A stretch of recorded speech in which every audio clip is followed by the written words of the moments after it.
First of all, I didn't know much about wrestling. Like, where am I gonna find a giant that can do monologues that can be this emotional and this complicated? Can I talk to you for a little bit?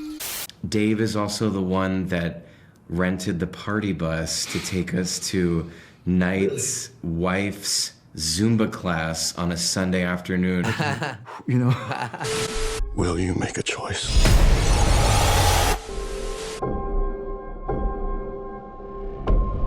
Yeah, I mean, I'm always looking for things that provoke me emotionally, that cause me to wonder about how the story is going to end. And even if you take like my TV show Servant, the idea of a woman that has forgotten that her child has died and she was culpable in it is very emotional. And I was like, oh, I can tell that story.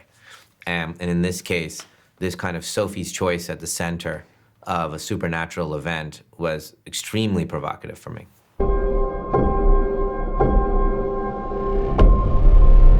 The way it was written was for a giant. You really don't have an option to leave the cabin. There's nothing you can do. If this person is there and they say you're not leaving, you're not leaving. I could have gone another way and just picked a normal sized actor to do the part and let their intensity convey it. I did think about that because I'm like, where am I gonna find a giant that can do monologues that can be this emotional and this complicated? This is weird, as if there's some giant man walking around who knows how to act. And lo and behold, there was. And I saw, first of all, I didn't know much about wrestling. But I remember going, there was this guy in this movie, Blade Runner. There was this scene, that guy was huge and he was so kind of, captivating when he was still. So I remember going, who's that?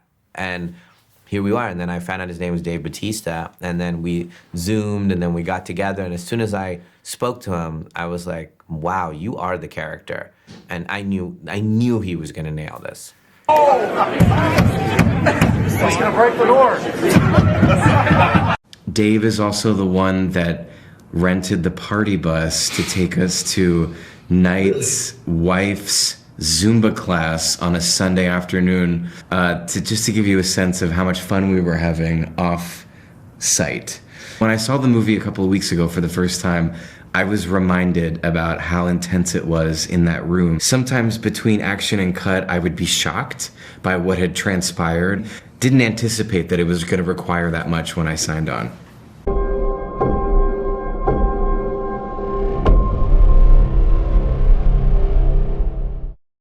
And why I do that is because it isn't just about the actor. It's about where the actor is in their life at that moment. If they're being protective, if they're being cynical, if they're hurt, are they ready to be on their first date again? Are they that open to go, I'm gonna be on the first date I've ever been on? And he was. And he's just was willing to do anything. I'm like, wow, this is not the perfect person. He's exactly what's written at the perfect time in his life. So I felt so lucky that I came across him.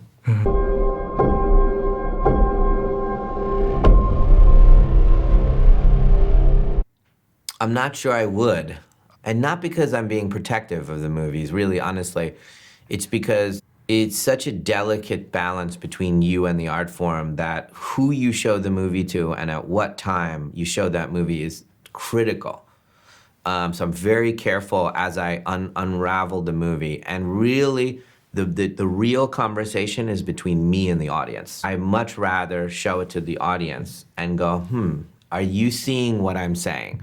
No? Why? And then to get it to be the exact same story, the one they're seeing and the one that I'm telling, is the art form there. But I dream of that I have a bunch of filmmakers that I could come in and show the movie to. I get asked to watch other people's stuff a lot, which is so wonderful.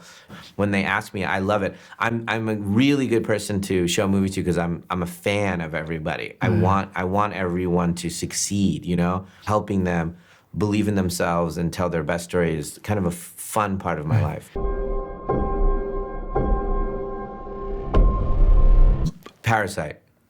Yeah, yeah, I love that movie. It's so funny, so poignant, so masterfully done. I watched it again in my theater recently. I was like, ah, man, I love this movie. This is what I call those movies like once in 5 year movies, like Social Network, Parasite. Those are once in 5 years. Sixth Sense. And The Village. When Mindhunter came out on Netflix in France, people compared you to a young Emmanuel Macron. Have you heard of that? Yes, yes. He's very handsome. I take it as a compliment.